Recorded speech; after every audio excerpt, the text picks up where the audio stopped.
Parshas Tazria has only 67 verses. It's a brisk parsha. There's 7 mitzvos, and the content, the subject matter of this week's parsha is somewhat unique because the sole subject is the idea of purity and impurity. It begins with the purity and impurity stemming from childbirth. A woman has a boy, a woman has a girl. There's certain laws governing purity and impurity once the baby's been born. And then chapter 13, which is the rest of the parsha, is dedicated to the laws of purity and impurity stemming from tzaraas. Tzaraas is some sort of skin malady that is a physical representation of a spiritual ailment, of a spiritual illness. Now, I think it's a good way to kind of introduce ourselves to the subject of purity and impurity. We could look at the very first Rashi's commentary on the parsha. Now, Rashi gives a puzzling statement from our sages.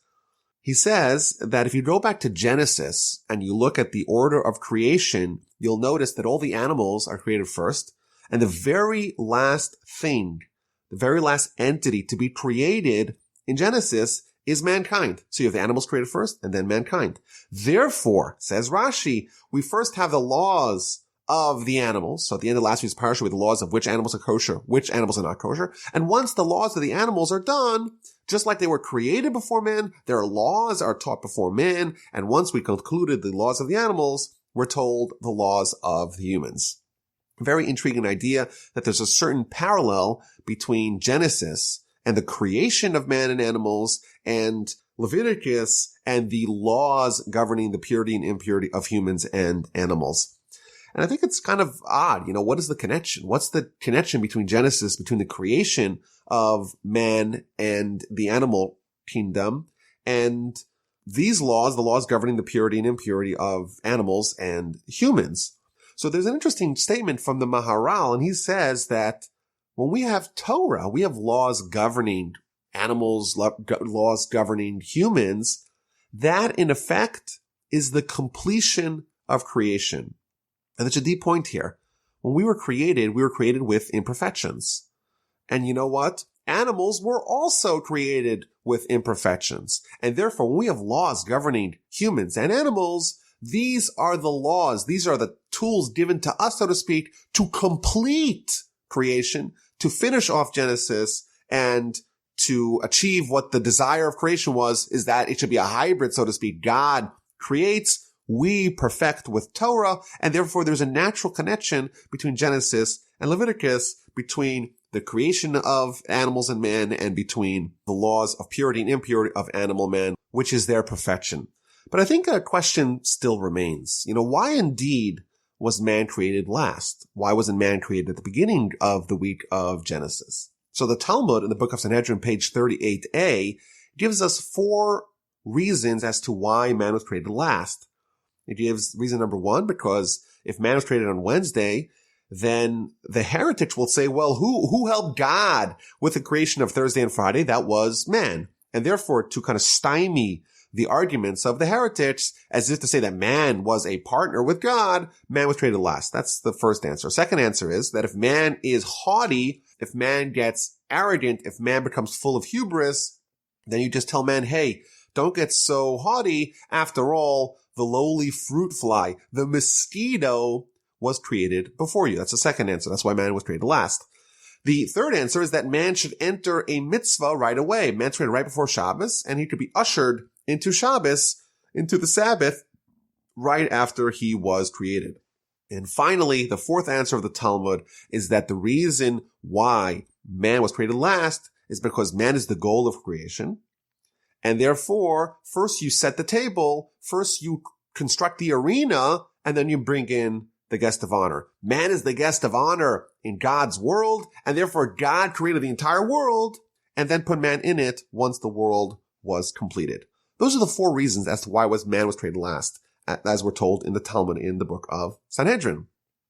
And here we say that there's some sort of connection between why man was created last and why the laws of man's Torah, the laws of purity and impurity governing man, are also told last. And it doesn't seem like any of these 4 answers would apply to here, to the laws of purity and impurity, to the laws of contamination. And therefore, there seems to be a little bit of inconsistency. Man was created last, and there's a reason for it. In fact, there's 4 reasons for it. But the laws of impurity and purity of man don't seem to have that same reason, so it seems to be a little bit inconsistent. And I think that's a good question to springboard the introduction to the Parsha and to the idea of purity and impurity in general. As an aside, besides for our Parsha, we have next week's Parsha that also talks about purity and impurity and various other places in the Torah. But if you look in the oral Torah, in the Talmud, in the Mishnah, there is a dizzying amount of time and content that's dedicated to the laws of purity and impurity, to these laws of contamination. So like we said, this is Parsha, we have the impurity of a mother after having a baby, and the impurity from the tzaraas, from this spiritual disease with physical manifestations on a person's body, a person's garments, a person's house. There are all kinds of other states of purity and impurity. So the most impure thing is a dead human body. There's dead carcasses. Women who menstruate. There's the major zava, the minor zava. These are various irregularities in their cycle. A man who has a seminal emission has a degree of impurity. There's a major and minor zav for a man. Other forms of emissions when someone's ill.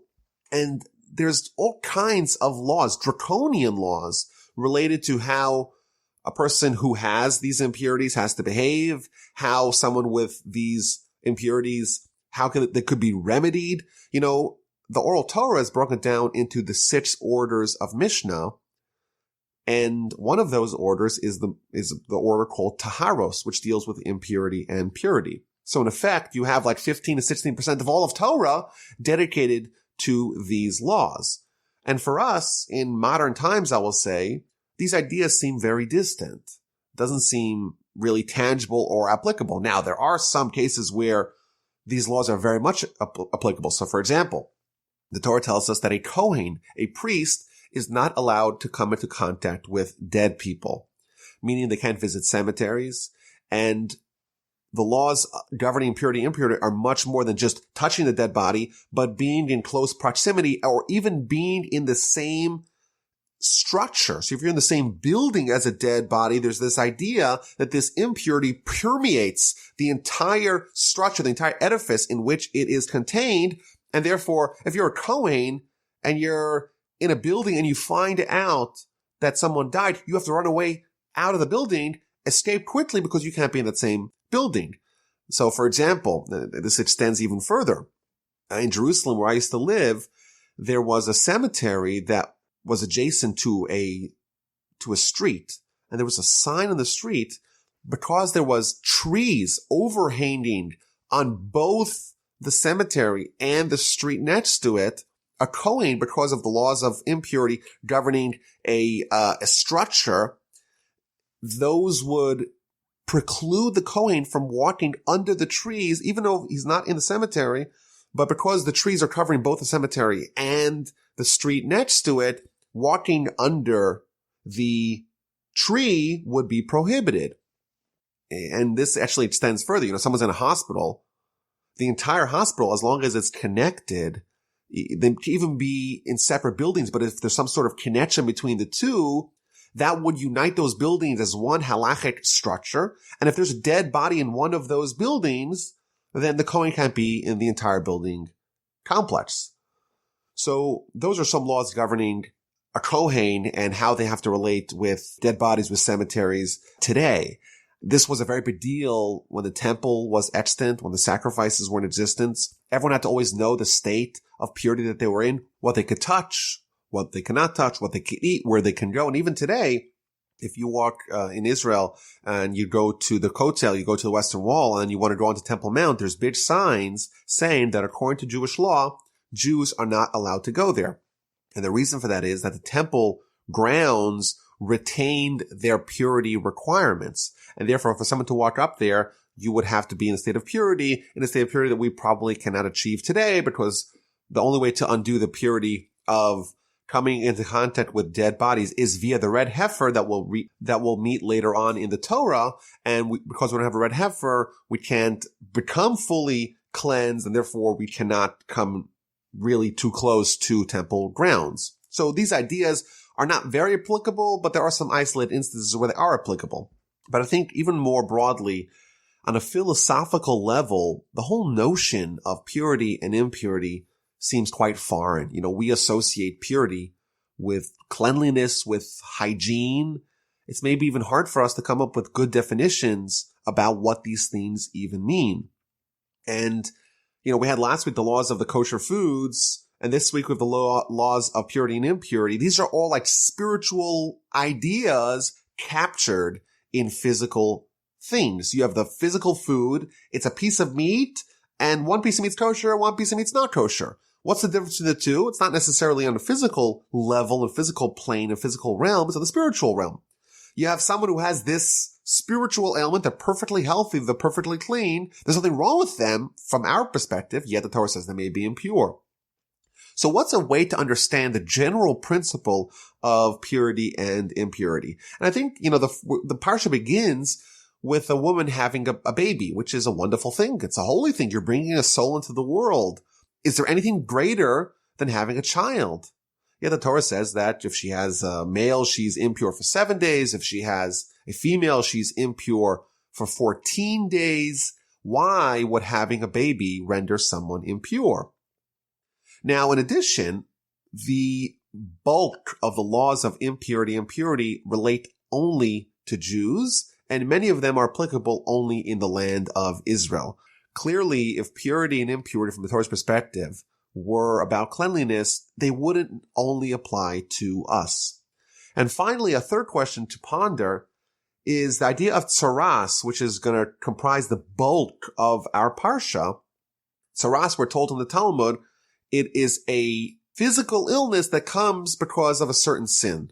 And primarily the sin of lashon hara, the sin of evil talk, of talking negatively about other people. Why would tzaraas not be prevalent today? After all, people speak lashon hara, people speak negatively about other people, and right away, according to the Torah, they should sprout immediately tzaraas. It should just show up on their skin, on their garments, on their house. Why is it not prevalent today? So a general rule of thumb that we're told by our commentators, by the sages, of what purity and impurity is and what they portend, what they represent, is that purity is life, is vitality, is potential, and impurity is the lack of life and the lack of potential. So for example, we start off with the mother who just had a baby. So if you look at a pregnant woman, then what do you have? You have two souls. You have the soul of the mother, and then you have the soul of the baby. What happens when the baby's born? So it's fantastic. The baby's nothing wrong with the baby. There's nothing wrong with the mother either. But if you look at the mother just on a purely spiritual plane, if we could put on goggles that showed you just a soul, and you looked at this person, you would see how many souls? You'd see two souls, the soul of the mother, the soul of the baby. If those were your only goggles, and then you see the woman a week later, and she's had a baby, how many souls do you see? You only see one soul. So from a purely spiritual perspective, there was a massive diminishing of the life, of the vitality, of the holiness of the mother. Of course, it's not a bad thing. It's a fantastic thing. But that's the general principle, that there's an absence of holiness, or there was a reduction of holiness. There was holiness. There was life within her. Of course, the life is hopefully flourishing outside of her, but within her, there was a reduction of life, a reduction of potential. Therefore, it's a loss of spiritual vitality, and that is the definition of impurity. It's not dirtiness. It's not nothing wrong. There's no, maybe contamination is the wrong word, but impurity by definition is the reduction of spiritual life, of vitality, of opportunity for greatness, of holiness. A woman menstruates. Well, what's that? Nothing wrong with it. It's very natural, but there was potential for life that has now been diminished, has now been lost. A man has a seminal emission. Again, same pattern. There's life, there's vitality, there's opportunity, there's potential for life, and now that has been reduced, that has been diminished. Someone is alive. They're alive. What is the least pure thing in the world? The most impure thing in the world is a dead body. Why? That thing was alive. There was a soul in it, and the soul has departed. Death is a very normal thing. In fact, every person that's ever lived has died. Of course, besides for the ones that are still alive. But everyone, there's nothing wrong with that. Moses died, right? Abraham died. Death is a very normal part of the human experience. But when someone's alive, meaning their soul is still in their body, there is a soul in this body. If you look at that same body, the cadaver, after the soul has departed it, the soul is gone. And as a result, that is the definition of impurity. Again, not dirtiness. It's not that it's unhealthy. It's not that it's unclean. It's not that there's something wrong. It's just a reduction of holiness, reduction of the soul, a reduction of life, a reduction of vitality. And the Ramban, in a very famous essay here in chapter 13, verse 47, he points out again that the idea of tzaraas is not something natural at all. In fact, he points out that these afflictions, they contaminate garments. Leprosy is a skin disease that still exists, but that doesn't extend to clothing or to someone's house. But this is a spiritual reflection that is manifested in a physical world. And he explains that this is only when the Jewish people are perfect. When the presence of God is upon them, it's real. Their spiritual life is tangible. Those goggles that we talked about, those spiritual goggles are present. They're in the land of Israel and exclusively in the land of Israel. Their spiritual life is heightened. Those people, when they're living in a spiritual way, in a spiritual manner, the spiritual realm is more palpable, and therefore reductions in spiritual degrees are more felt. Us, today, yes, we still have Lashon Hara, sadly, but what we don't have is that same heightened level of spiritual acuity, and therefore we don't sense it. It's less perceptible to us, and therefore we don't have tzaraas today as a immediate consequence of Lashon Hara or other sins. And I think we can look at this general principle as a continuation of the laws of eating kosher foods and avoiding non-kosher foods. There is a certain spiritual sensitivity that we have, that we've adopted, that we've absorbed, that we have earned as a result of us being the chosen people, the kingdom of priests and holy nation. Once we're at that heightened level because of our spiritual acuity, therefore we have all these additional laws. Later on in Leviticus, we're going to read about the land of Israel itself. The land of Israel is a holy land. When we say holy, we mean spiritual. Of course, it's also a physical land. You could plant and you can have agriculture and build roads and aqueducts, whatever. But it's a physical land that also has spiritual power to it. And we're told later on in Leviticus that if people sin, the land itself will expel us. It will vomit us out. And Rashi tells us that, gives us an analogy. You have a prince. The prince is used to eating the finest of foods. And then you give him something which is a little bit underdone. It's a little bit raw. They'll right away get stomach poisoning, or they'll start vomiting. Whereas if you take a peasant who's not used to the most delicate of foods, their stomach is a little bit more resolute. It's a little bit more capable of absorbing all kinds of stuff, and therefore it doesn't expel, it doesn't vomit when the food is not just so. Similarly, if we go to the other lands are not as sensitive. They're not spiritually sensitive to sin.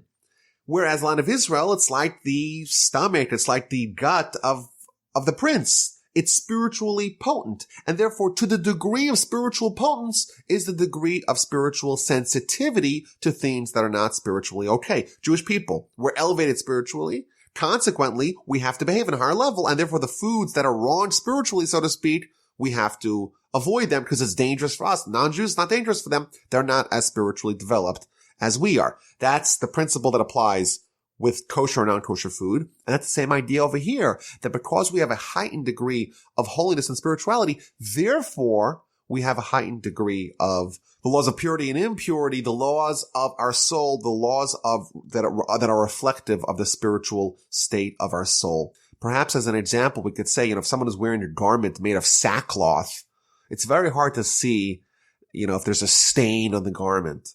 Whereas if someone's wearing the nicest, choicest, finest linen, silk garments, the slightest imperfection, the slightest smudge, the slightest discoloration is already noticed. Again, the higher degree of purity, the more sensitivity you have to have for things that are impure. You take a diamond. It's shiny. It's beautiful. The most beautiful diamond, what do? We take a loupe and we magnify them and we examine them very, very, very critically to see if there's any slight blemishes, any slight imperfections.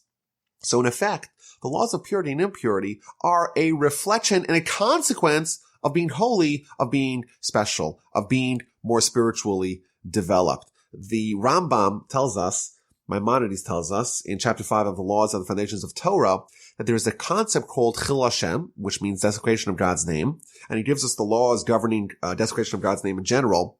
And then he adds that every person, they have to behave in the degree that is commensurate to their spiritual stature. As someone upgrades other areas of life, they have to upgrade everything else in tandem. If you're someone who is spiritually advanced, you have to live above and beyond the letter of the law, above and beyond the standard practice. You have to behave in a scintillatingly pure and moral fashion.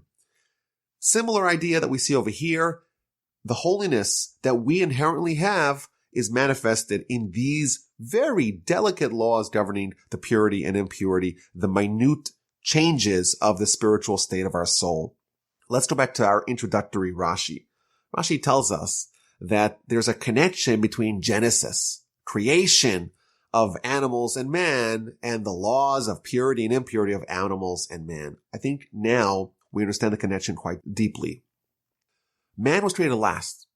If you look at all those reasons, the 4 reasons that we mentioned from the Talmud, all those 4 reasons are reflections of man's superiority over animals. We are more special. We are the guests of honor, so to speak, in God's world. We're the ones who do mitzvos. We're the ones, of course, who have the challenges, because we could also go the other way. We could also reject God. But that too is a reflection of the fact that we are created in the image of God, that we have free will, free choice. Therefore, it makes a lot of sense that as a reflection of our specialness, as a reflection of the fact that we are elevated, we have these very draconian laws of purity, because they are governing only someone who is special, only someone who is living in a very heightened state of spirituality. So that's a long way to introduce the idea of purity and impurity that is the dominant theme of our parsha. So the parsha begins, speak to the children of Israel. A woman conceives, gives birth to a male. She should be contaminated. She should be impure for a 7-day period. And then on the 8th day, we read in verse number 3, the flesh of his foreskin shall be circumcised. So it begins with the birth of a male and a female, but it interjects with the laws of circumcision. The woman is impure for 7 days, and on the 8th day, the child is circumcised. What is the connection between the 7th day of impurity and the 8th day upon which the child is circumcised? The Talmud tells us in the book of Nida, page 31, why did the Torah declare that a child is circumcised on day 8? Because we don't want a situation that everyone is happy because the child's been circumcised. It's a huge party. Everyone's happy, but the father and mother are sad. Why? Because the mother is still suffering, so to speak, from the laws of impurity. Therefore, the Torah waits, so to speak, so everyone could be happy. After 7 days of impurity, you have the 8th day, the woman's pure now, and the child can be circumcised, and everyone could be happy. An interesting idea here, that the Torah makes laws, so to speak, to ensure peace and love between spouses, harmony. You shouldn't have this asymmetrical party. Everyone else is happy, and the mother and the father are miserable. Now, as a general theme, the idea of circumcision on day 8, we're told by the Maharal many, many times, the idea that 7, the number 7 in Jewish philosophy is always a reference to the natural order of things. Whereas the number 8 is supernatural. It's one more than the natural cycle of 7, and that's supernatural. And by the way, those laws apply for 7 times 7, which is 49, and 50, supernatural. That's the idea of the oval. In addition, you have 7 times 10, 70, and then 71, one more than that. That's the Sanhedrin. So this idea, these numbers appear many, many times in Jewish philosophy, and that's the breakdown. 7 is natural, 8 is supernatural. When we talk about circumcision being on day 8, it's a reference to a child being catapulted to a heightened level of supernaturalness that is going to be exhibited by the circumcision, by the covenant that was forged between Abraham and God. Now, the Talmud tells us another law here, that the verse says, on the 8th day, the child should be circumcised. What if the 8th day is Shabbos? We know that there's many prohibitions that I'll do on Shabbos, and one of them is to take a knife and to cut flesh. So are we allowed to circumcise the child on Shabbos? Child's born on Saturday, and 8 days later, because you count day 1, so Saturday, Sunday, Monday, Tuesday, Wednesday, Thursday, Friday, Saturday again, Shabbos again. 8 days later, it's Shabbos again. Could the child be circumcised, or must you wait till the following day? So here, this verse tells us, Ubayom Hashmini, on the 8th day, irrespective of what that day of the week is, the child is circumcised. So I, myself, was born on a Friday night after nightfall, meaning halachically it's on Saturday, and I was indeed circumcised on Saturday. Or so I was told, but I believe my parents. I assume that's true. I have a son that was also born on Shabbos and was circumcised on Shabbos. And that's this law that we see over here, that the 8th day child is circumcised even if it's Shabbos. The law of circumcision overrides the restriction of Shabbos. Now, there are some exceptions here. The Talmud tells us that there is a connection here. The woman is impure for 7, child is circumcised on day 8. Well, what if the mother does not become impure? So, for example, a woman has a C-section. These laws would not kick in. And therefore, the woman would not have these laws of impurity, and therefore that child would not be circumcised on Shabbos. The law of circumcision overriding Shabbos does not apply in that instance. Another case where a child would not be circumcised on Shabbos is if we are unsure if the baby was born on Shabbos. So, for example, we know that the night is the beginning of the day halachically. So we start Friday night to Shabbos, even though it's not Saturday, but the day, so to speak, begins with the night. But there's this in-between period, a twilight period between Friday and Saturday, and we're not sure, is it Friday or is it Saturday halachically? If a child is born during those 72 minutes where we're not sure, is it halachically Friday or halachically Saturday, we have a little bit of a dilemma.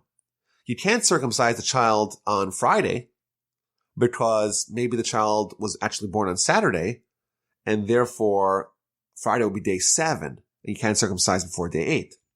You can't circumcise on Shabbos because only circumcision of the 8th day overrides Shabbos. Maybe the child was born really on Friday, and therefore Shabbos, the following Shabbos, is day 9, and circumcision of day 9 does not override Shabbos. So a child born in that twilight zone between Friday and Saturday, between Friday and Shabbos, is indeed circumcised on Sunday. It's not day 8 for sure. It's a question if it's day 9 or day 10, but that is the only solution to such a dilemma. Now, the Midrash, on its commentary here on this verse, brings an amazing story between Rabbi Akiva and Turnus Rufus, who was one of the governors of the land of Judah after the destruction of the temple. And he used to have these debates with Rabbi Akiva, and there's several of those debates that are recorded in the Talmud and in various Talmudic literature. So the story goes that Turnus Rufus, this Roman general, this Roman governor, he asked Rabbi Akiva, whose deeds, whose actions are greater? The actions of God or the actions of man? So Rabbi Akiva sensed this was a trick question, and he responded to him, no, the actions of man are greater than the actions of God. So Turnus Rufus wasn't ready for that answer. And he says, wait a minute. God created the heaven and earth. Can man do that? Of course not. So Rabbi Akiva says, well, that wasn't the question. The question is, in an area where man and God can both operate, which ones are greater? And I say, the actions of man. So that was how Rabbi Akiva initially deflected the conversation. But then Turnus Rufus continued. He says, wait a minute. Why do you circumcise? After all, God delivers babies, so to speak, to us uncircumcised. And you decide that you want to upgrade, so to speak. You want to circumcise the child. Why? So Rabbi Akiva said to him, I knew this was your question, and therefore I preempted you and I said that the actions of man are greater. And I'll bring you proof. So Rabbi Akiva goes to the field and pulls out a bundle of wheat. He goes to the bakery and takes a loaf of delicious bread. And he says to Turnus Rufus, okay, well, which one of these are greater? You have the wheat that was delivered to us by God in this fashion. You want to eat that, or you want to eat the bread, which is when humans, we take our role in processing what God gave us, perfecting and upgrading it from being wheat, from being grain, into being bread. Therefore, when we are circumcising a child, it's the same kind of thing. God delivers it. It's not perfect, and we have to kind of finish it, do that last mile, fulfill the final touches of the child's uncircumcised, and we just kind of finish that last little bit to create perfection. And then Turnus Rufus asks yet a third question. He says, okay, well, if the child is perfected with circumcision, why doesn't God circumcise them ahead of time? Why doesn't the child arrive circumcised? And finally, the Rebbe responds with a very important, valuable insight into Jewish philosophy, because by telling Turnus Rufus that the reason why God gave us mitzvos is that we could perfect ourselves. God, by design, makes us imperfect, and the mitzvos are there that we have a role. We could partner with God to perfect ourselves. And therefore, a child is born imperfect. We circumcise them on the 8th day, and the child is perfected. So if the woman has a male, she's impure for 7 days. If she has a female, she is impure for 14 days. After those days of impurity, there's days of purity. 33 days of purity for a male and 66 days of purity for a female, meaning that any emissions that she has are not emissions that will render her impure. And then once the entire period is commenced, has concluded, she brings sacrifices to the temple to complete this cycle, so to speak. And there's two sacrifices. One is an olah, which is an elevation offering, and one is a chatas, a sin offering. Why does a woman have to bring a sin offering after having a baby? What's the sin of having a baby? So the Talmud tells us several reasons. Either because in the throes of labor, we assume that she made a vow. And the vow was, because she's in such pain and agony, she committed to never sleep with her husband again, to never have this terrible experience again. And therefore, as a way to atone for what she maybe might have said, she brings a sin offering. Alternatively, perhaps during her painful labor, she blasphemed against God, going back, so to speak, to the time of Eve. Why did God have to cause this to be such a painful experience? And therefore, as a way to atone that, she brings a sacrifice of atonement to cleanse her from that misdeed that she may have done during her labor and delivery. Now, it's interesting that the description of the sacrifice, like we had previously in Leviticus, there's different sacrifices for a rich person and a poor person. Upon the completion of the days of her purity, she brings an elevation offering, a young dove or a turtle dove for a sin offering. So there's a sheep for an elevation offering and a young dove or turtle dove for a sin offering. And then if you read a little bit later on, if she can't afford a sheep, she shall take 2 turtle doves or 2 young doves, one for an elevation offering and one for a sin offering. So if you read that, you're like, okay, well, we have the 2 offerings, and depends. If she's rich, she brings a sheep and a turtle dove or dove. And if she's poor, she brings 2 turtle doves or 2 young doves. But if you'll notice, if you read this quite critically, you'll notice there's a little bit of a change here in how these birds are presented. In verse 6, it says a young dove or a turtle dove. And in verse 8, meaning in a case where the woman brings 2 birds and no sheep, it's turtle doves come first 2 turtle doves or 2 young doves. How come the order is switched? How come in verse 8 it has the turtle doves first, and really everywhere else in the Torah has the turtle doves first, and whereas in verse 6 it has the doves first and only then the turtle doves. So the Baal HaTurim, one of the commentaries, I think he says a fascinating idea. He says the difference between verse 6 and verse 8 is that in verse 6 the woman's bringing only 1 bird, whereas in verse 8 the woman's bringing 2 birds. And it tells us that if you're only bringing 1 bird, it's better to bring a dove. Why? Because a turtle dove, and this we already saw a little bit earlier in Leviticus, a turtle dove only has one mate. And after that mate has been killed, they won't be with any other bird. That's just the nature of this turtle dove. And therefore, if you take only one, then in effect, you're breaking up a union that's a lifelong union. And therefore, it's better to take a dove. If you're only taking one bird, you take a dove, and only if you can't find a dove, you take a turtle dove.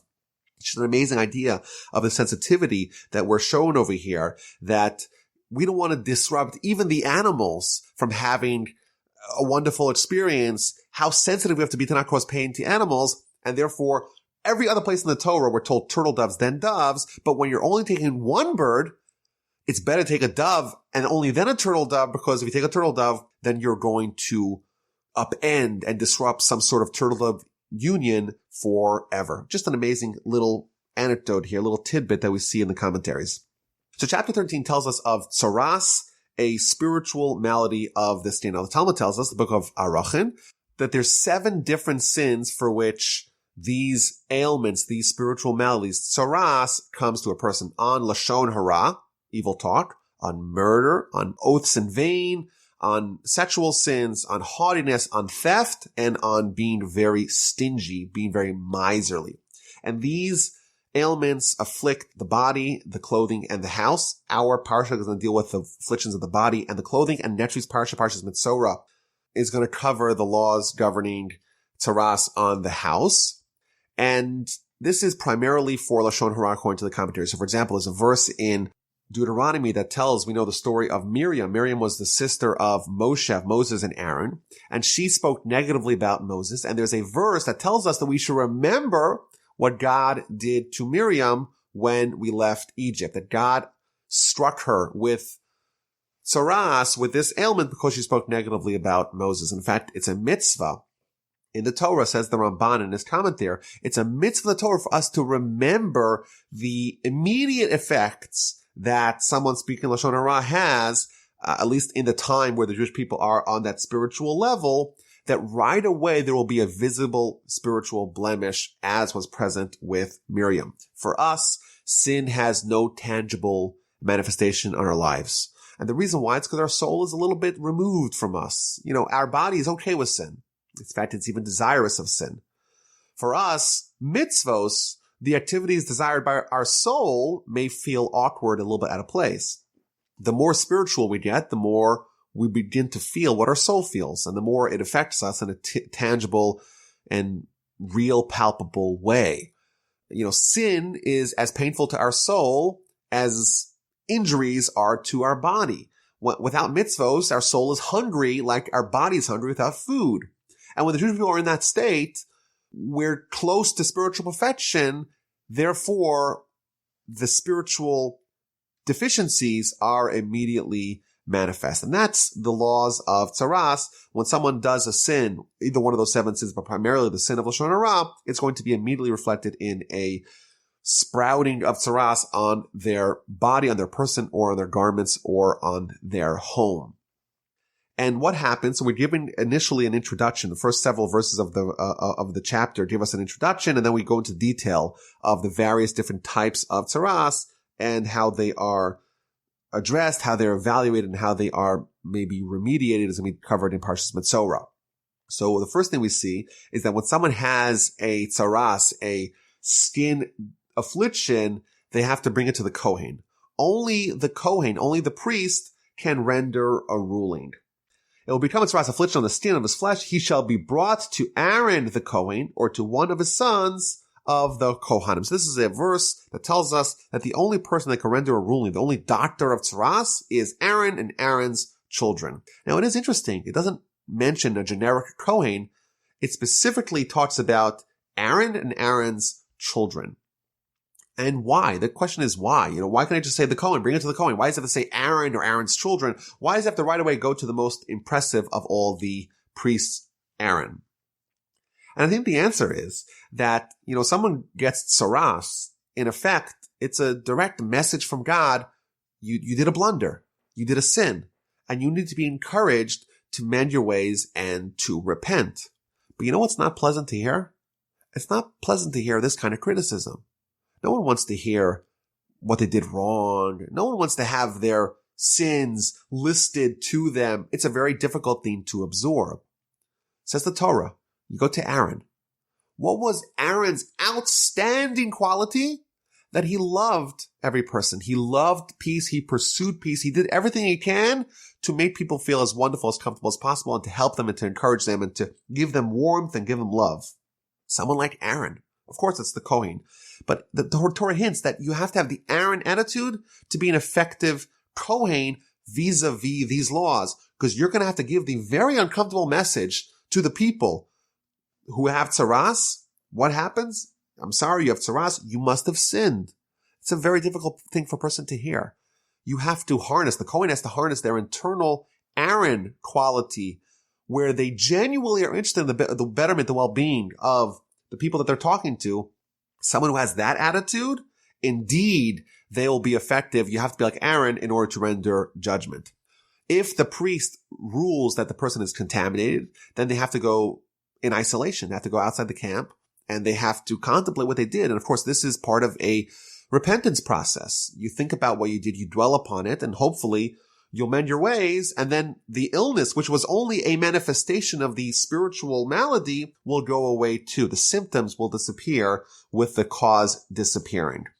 Someone who speaks slanderously about other people, someone who sows division, has to be sent outside to isolation. You cause division, therefore you are divided away from other people. You have to warn other people to stay away from you. You're not allowed to walk within the 4 cubits of another person. You're excommunicated. And all that, these are not punishments. These are means to encourage repentance, encourage expiation, encourage someone to evaluate what they did, to contemplate what they are and their actions and their deeds, and hopefully to amend them, to fix them. There are cases where the Kohen is not certain. Is this tzaraas? Is it not tzaraas? Such a person will be quarantined for 7 days or maybe an additional 7 days. And you read the chapter, there's different kinds of colors, there's different shades, there's laws governing burns or inflammations. Is the wound oozing? Is it stabbed over? Tzaraas on the head, on the face? Was there hair there? Is there bald spots in the front, in the back? Is it a normal skin disease? Is it tzaraas? These are some of the laws that we see over here. And I think instead of going into the nitty-gritty detail of all these laws, I want to try to focus on what lessons that we could draw. So, for example, verse 13 of chapter 13 gives us a very interesting situation. What if someone's entire body is totally covered with tzaraas, with this skin malady? So the law is that they are actually rendered as being pure. And as an aside, this proves conclusively that this is not about leprosy. If someone is completely covered with leprosy, then they're ever more dangerous, ever more they should be isolated from the rest of the people. Clearly, it's a spiritual disease, and therefore, for some reason, when the person is entirely spiritually covered with tzaraas, then they're pure. So what's the rationale behind that? So the Kliyakar, one of the commentaries, tells us that after all, the entire purpose of the tzaraas is to coax someone to repent. If someone has it on every square inch of their body, for sure they repented, and therefore you don't need to go through the whole process because the person has surely repented. And the Talmud actually tells us an amazing idea in the Book of Sanhedrin, page 97a. It says that Messiah will come in one of 2 different ways. Either a generation that's entirely righteous or a generation that's entirely wicked. And it proves it from this verse. What does it mean that if the generation is entirely wicked, that Messiah will come? That generation is obviously wicked. So why would Messiah come to such a people? Says the Talmud, quotes our verse, if everything is impure, if the entirety of his skin has been covered in white, then such a person is indeed pure. And therefore, if the entire generation has been covered in impurity, then Messiah will come. And my grandfather explained the idea behind this is that for impurity to reign, you have to have a little bit of purity.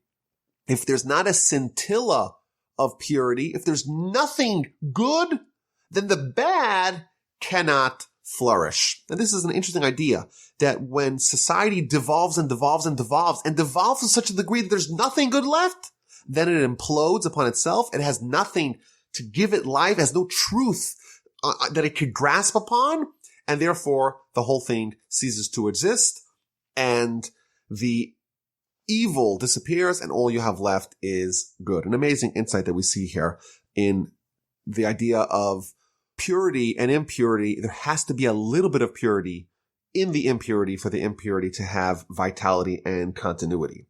Now, there's another interesting idea that we see here in verse 19. What happens when someone is healed, and then on the place where the inflammation was, meaning where the person was healed, then there was another manifestation of the tzaraas. So the person had an illness, it was healed, and then they're having a second illness.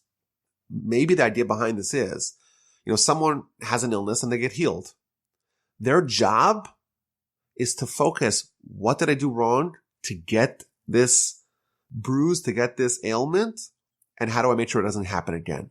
And therefore, if someone has an illness, and specifically in that same place, a second illness sprouts, the lesson that they forgot was to do a post-illness reckoning. They forgot to examine their deeds afterwards, and therefore they're reminded again, don't forget about this, because you may have the same problem if you don't address the underlying cause of that problem. There's another interesting law here in chapter 13, and that's the bohak, which is certain white spots on the skin that are not impure. They do not render the person as a metzora, someone who has tzaraas. Yet, we're told in verse 38, that the person needs to show it to the Kohen, and the Kohen will declare that he is pure. Now, the question is, if the person is pure, then why would you need to show it to the Kohen? Maybe the answer to that is, even things that are not fully tzaraas, if you have things that change in your life, if you suddenly have white spots sprouting, it's probably a good idea to do some soul searching. Yes, it's not tzaraas, but we have to find out what it is and hopefully address it before it gets out of hand. So we're given all these laws governing how someone is rendered into a metzora, into someone who has tzaraas, and then in verse 45 and 46, we're told what has to happen to them. And the person with tzaraas in whom there is an affliction, his garments shall be rent. You've got to cut your garments. His hair shall be unshorn, no haircuts. He shall cloak himself up to his lips. He shall call out, contaminate is to warn everyone that he's contaminated. All the days of his affliction are upon him. He shall remain contaminated. He is contaminated. He shall dwell in isolation. His dwelling shall be outside the camp. Again, this is all means to help him recognize what he did, recognize what brought him to that, and hopefully fix it, so that way he'll solve his problem, and eventually the manifestation will go away as well. There's an interesting Ibn Ezra here, comment on this idea, on this verse, that the laws governing a metzora, someone has tzaraas, are very similar to the laws governing someone who is a avel, who is a mourner. And he tells us that the reason why someone who has tzaraas has to mourn, they're not mourning on the symptom, they have to mourn on the activities that brought them the symptoms. And I think maybe this is a powerful idea. When something bad happens to us, we're sad. What the Ibn Ezra would tell us is that we have to be sad not because of the consequence of our action, not because of what happened to us, but because of what actually caused that, and using that attitude of thinking, what did I do wrong to deserve this? That will hopefully lead us to fix that and to rectify it and solve the cause of the symptoms, and not just dwell and ruminate on the symptoms itself. And then verse 47, we read about what happens when a garment has tzaraas. It could be a fabric, it could be a leather garment, it could be tzaraas in the various different ways that the warp and the woof, which means essentially the way these things are woven. They're woven horizontally and vertically into a garment. If someone has tzaraas, if someone has the spiritual affliction on their garment, like an individual has on their skin, they're quarantined, and depending upon the circumstance of the garment's either declared pure, or it's cleaned, and if it goes away, then great. It could be completely burnt if it doesn't go away, or other instances that only the part which was discolored is torn out and burned, but the rest of the garment is okay. So that's the parsha. It covers a few verses regarding a woman who has a baby, and the rest of the parsha dedicated to the idea of tzaraas, the idea of this ailment that could afflict our garments or our body. And like we said at the beginning, it's important to not view this in a very physical light, that this is leprosy, and when someone is a leper, we don't want them to contaminate anyone else. We quarantine them. We send them outside of the camp. It is, according to almost all the commentaries, viewed as a spiritual ailment that is manifested when someone is spiritually acute in a physical, tangible way as a means to get them to repent. Next week, we're going to talk about the laws of tzaraas when they afflict someone's home, and also when someone has tzaraas, how is their ailment, how is it remedied?